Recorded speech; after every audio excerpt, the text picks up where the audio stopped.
성령 강림과 하나님 나라의 확장이라는 제목으로 우리 말씀을 묵상하도록 하겠습니다. 우리가 이제 주일날 사도행전을 이제 하고 있고 또 사도행전을 다시 이제 복습하는 것처럼 이렇게 느껴집니다.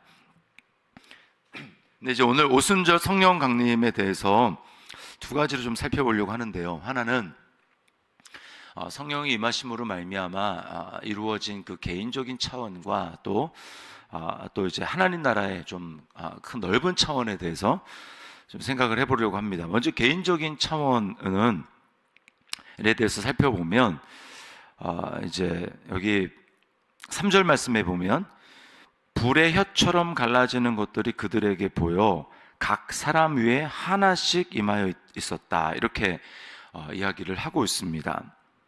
자, 이게 이제 개인적인 측면이라고 할 수 있습니다. 그러니까 각 사람에게 임하는 거죠. 예수 그리스도를 믿는 성도 한 사람 한 사람 위에 성령이 임하신 것을 의미하는 것입니다. 이게 어떤 의미가 있는 것인가?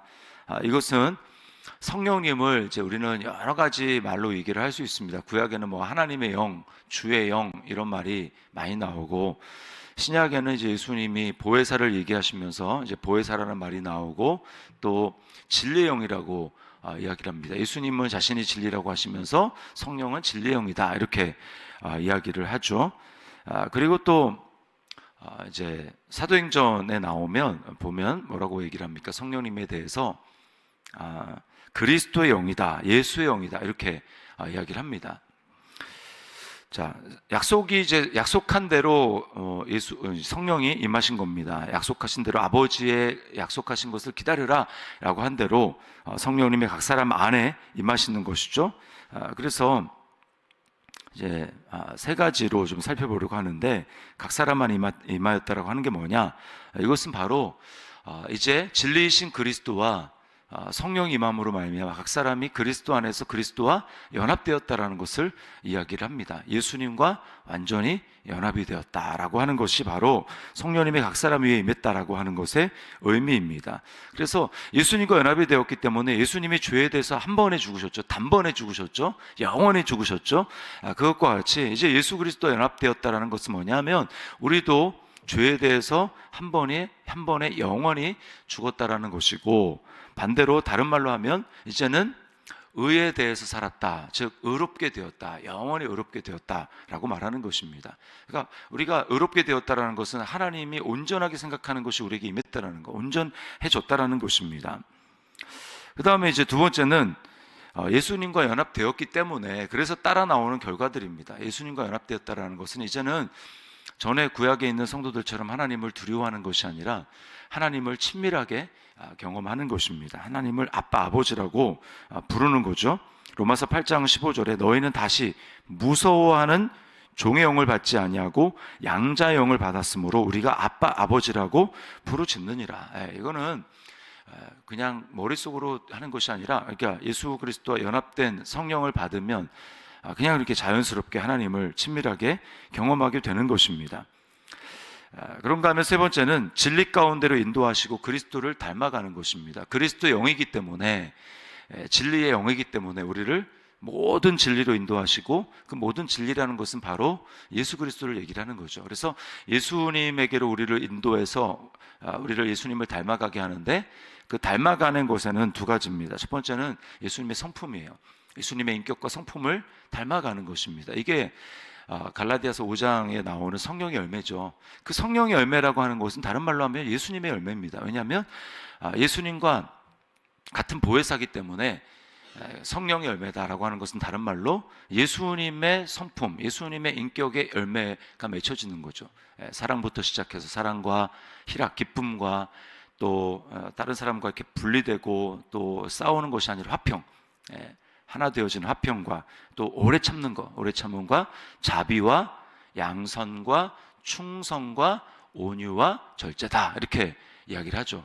이것이 성령이 임하게 되면 이와 같은 것을 금지할 법이 없느니라. 무슨 뜻이냐면 그것이 우리 안에서 성령의 역사로 말미암아 드러나게 된다는 것입니다. 성령을 받음으로 말미암아 우리가 성령을 따라 생각하게 되면 그런 성령의 열매가, 즉 예수님의 성품이 우리 안에 드러나게 된다는 거죠. 이게 예수님을 닮아가는 것입니다. 또 하나는 예수님이 하셨던 일을 우리도 하는 것입니다. 예수님이 하셨던 일이 지상에서 무슨 일을 하셨습니까? 하나님 나라의 복음을 가르치셨습니다. 또 그것을 하나님을 아는 사람들뿐만 아니라 모르는 사람들에게 그 복음을 전파하셨습니다. 그리고 전파하셨을 뿐만 아니라 예수님은 그것을 사람들을 고치셨습니다. 연약한 사람들, 또 귀신에 매여 있는 자들을 주님이 그것을 내쫓아 주시고 치료하셨죠. 그래서 가르치고 치유하시고 전파하시는 사역을 예수님이 하셨습니다. 그런데 예수님이 성령님을 약속하시면서 뭐라고 말씀하시냐면, 내가 이제 아버지께로 가는데 그렇기 때문에 너희가 내가 한 일을 너희도 할 것이고 나보다 더 큰 일을 할 것이다 라고 주님이 말씀하는 거예요. 그러니까 성도로서 교회가 또 교회로서 해야 될 일은 무엇입니까? 주님이 하시는 일을 우리가 계속해서 감당하는 것이죠. 이것이 바로 예수님을 닮아가는 것입니다. 그 다음에 이제 하나님 나라의 측면, 더 넓은 하나님 나라의 측면은 뭐냐면, 우리로 하여금 이제 하나님 나라를 소망하고 꿈꾸게 만든다라는 것입니다. 이게 바로 하나님 나라의 측면이에요. 그래서 성령을 받으면 우리는 개인적인 삶을 이 땅에서 내가 이전처럼 살던 삶을 사는 것이 아니라 우리 안에서 성령님께서 꾸게 하시는 성령의 비전과 꿈을 꾸게 되는 것입니다. 우리에게 이제 내 생각으로는 도저히 꿀 수 없는 큰 하나님의 꿈과 비전을 품게 되는 것이죠. 사도행전 2장 17절에 하나님 말씀하시기를, 말세에 내가 내 영을 모든 육체에 부어주리니 너희 자녀들은 예언할 것이요 너희 젊은이들은 환상을 보고 너희 늙은이들은 꿈을 꾸리라. 성령님이 오늘 말씀에 보면 성령의 말하게 하심을 따라 다른 방언을 말했다라고 이야기하는 것처럼 성령님이 꾸게 하시는 그 꿈을 꾸게 하는 것입니다. 이제는 나의 좁은 찬양의 복음성과 가사처럼 내 작은 마음 돌이키사 하늘의 꿈 꾸게 하시네. 이게 바로 성령님이 우리 안에서 하시는 일입니다. 그래서 세상 사람들은 꾸지 않는 하나님 나라의 꿈을 우리가 꾸게 되는 거죠. 그래서 이 일이 오순절에 일어난 것입니다. 2장 1절에 보면 오순절 날이 이미 이르매라고 이야기를 하죠. 왜 하필이면 오순절일까? 예수님이 이제 부활하신 다음에 6월절 양 잡는 날에 예수님이 돌아가시고 십자가에 죽으시고 그리고 3일 만에 주님이 부활하셨지 않습니까? 주의 날에. 그래서 우리가 주일날 예배를 드리고 하는 것이죠. 근데 그렇게 주님이 부활하신 다음에 제자들과 함께 40일을 같이 있었다고 이야기를 합니다. 그러면서 하나님 나라에 대해서 말씀을 하셨다라고 이야기를 하죠. 주님이 부활하신 다음에 그 다음에 이제 승천을 하시고 40일 이후에 주님이 승천하실 때 곧 기다려라라고 얘기하고 열흘 만에 이제 주님이 부활하신 다음에 이제 열흘이 지났으니까 이제 오순절이 된 거죠. 오순절에 왜 성령님이 오셨는가? 이 하나님의 기가 막힌 구원의 경륜을 이루신 것입니다. 오순절은 어떤 절기냐면 미를 본격적으로 추수하는 절기가 오순절이에요. 오순절. 이제 그 6월절에 그 첫 보리가 나는 초실절을 이제 지내게 되고 그 다음에 이제 50일이 되면 본격적으로 밀추수를 하는 시기입니다. 그래서 예수님이 사마리아 그 여인 수가성 우물가의 그 사마리아 여인을 주님이 만나러 가서 제자들이 오자 뭐라고 주님 말씀하십니까? 자, 눈을 들어 밭을 봐라. 희어져 추수하게 되었다라고 말하죠. 그거는 뭘 얘기하냐면 바로 그때가 그 오순절이 가까운 때를 말하는 것입니다. 그래서 정말 사마리아 영혼들을 주님이 바라보면서 이 여인 한 사람뿐만이 아니라 이제 그 뒤에서 수많은 그 영혼들이 구원받을 것을 주님이 바라보고 있는 거죠.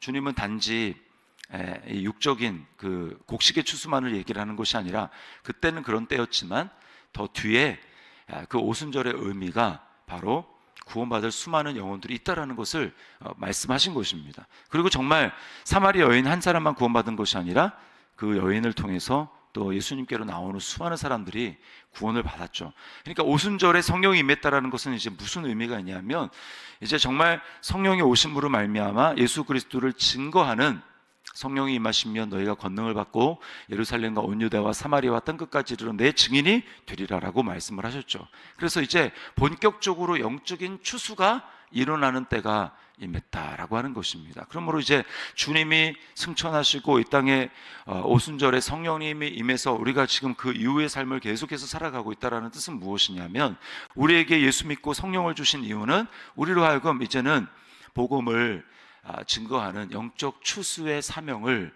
감당하도록 하기 위함이죠. 이것이 바로 우리가 예수님이 오시는 그날까지 감당해야 될 일입니다. 그래서 지금 오늘 이제 내일 본문이겠네요. 베드로가 복음을 증거하지 않습니까? 사람들이 술 취했다라고 하면서 거기에 대해서 베드로가 이제 성령에 대해서 말씀을 하고, 너희도 받을 수 있다 성령을. 그래서 회개하고 예수 이름으로 믿고 그 세례를 받으라. 그래야면 하나님이 너희에게도 성령의 선물을 주신다라고 말씀하시고, 그날에 예수 믿고 세례 받은 사람이 3,000명이라고 말씀을 합니다. 엄청난 영적인 추수가, 예수님이 한 번도 행하시지 못했던 그런 일들, 놀라운 일들이, 예수님이 하셨던 일보다 더 큰 일들이 이제 일어나고 있는 것입니다. 그러므로 이제 교회가, 성도가 감당해야 할 일들은 바로 이것입니다. 모든 사람이 이제 사망에서부터 생명으로 옮겨질 수 있도록 그 일을 위해서 우리가 기도하며 성령 충만한 예수 그리스도의 증인이 되는 것이죠. 한편으로는 우리가 계속해서 예수님을 닮아가고, 말씀이 내 안에 이루어져서 예수님을 계속 닮아가고 예수님의 성품이 내 안에서 계속해서 드러나도록 하는 일들을 감당해야 될 것이고, 또 한편으로는 예수님이 다시 오셔서 이루어질 그 하나님의 나라, 그 나라를 우리가 소망하고 꿈꾸면서 이제는 예수의 증인으로 우리가 있는 삶의 현장에서 살아가는 겁니다. 기회 되는 대로 하나님께서 우리 안에서 하셨던 그 역사를 입을 벌려서 나타내는 거죠. 내가 받은 은혜, 내 안에서 역사하셨던, 나를 만나주신 하나님의 역사, 그것들을 간증하고, 어떻게 된 일이냐면 그것에 대해서 일어난 예수 그리스도로 말미암아 그 일이 일어났다라고 하는 것을 우리가 복음을 전하는 것입니다. 간증하고 또 그 간증이 가능했던 예수 그리스도의 이름의 놀라운 역사를 우리가 드러내는 것이죠. 이것이 바로 오순절에 성령의 강림한 놀라운 일인 것입니다. 우리가 이런 일이 일어났기 때문에 이제는 더 이상 우리는 두려워하지 않고 날마다 하나님 앞에 나아가 이미 우리에게 성령으로 말미암아 이루어진 하나님의 나라를 날마다 누리면서, 그렇습니다. 정말 주님, 제가 다른 것 없어도 이미 내 안에 이루어진 그 하나님 나라 때문에 제가 기뻐하고 감사합니다. 그래서 이미 이루어진 하나님 나라에 대해서 감사하며 또 누리면서 이제 나만 누리는 것이 아니라 그것을 증거하는 삶을 살아가는 것이죠. 우리가 이러한 삶을 살아가야 될 것입니다. 하나님 나라를 누릴 뿐만 아니라 하나님 나라의 확장을 위해서 우리가 하나님 앞에 오늘 하루도 쓰임받는 나의 하루를 살아가고 꿈꾸는 하루가 아니라 오늘 하루도 하나님의 하루를 살아내고 또 하나님 나라를 꿈꾸며 소망하는 우리의 삶이 될 수 있기를 주님의 이름으로 축원합니다.